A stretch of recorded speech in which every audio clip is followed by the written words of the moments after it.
Vice-Primeiro-Ministro, Ministro Coordenador de Assuntos Sociais, no Ministro do Desenvolvimento Rural, na Habitação Comunitária, propõe orçamento adicional quase tocam Ritunulo Racing Lima, Batinang Oin.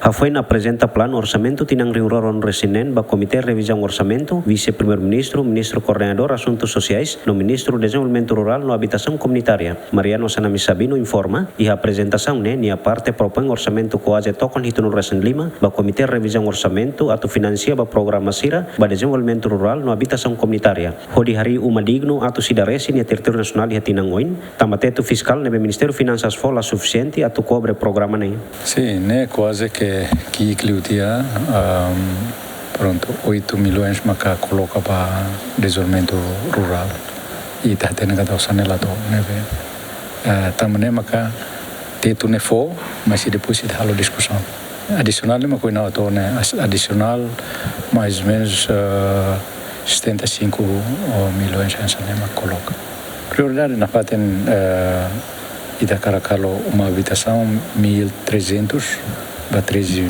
municípios.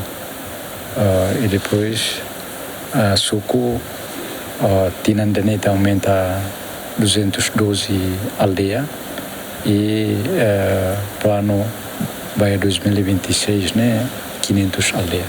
Vemos Itacaractamata. Execução orçamento tinang riuroron Racing Lima o Vice-Primeiro-Ministro, Ministro Coordenador Assuntos Sociais, no Ministro do Desenvolvimento Rural no Habitação Comunitária. Foi atinge quase por cento Limanolo. Aderto Ximenes, bem-vinda Ximenes, GMN.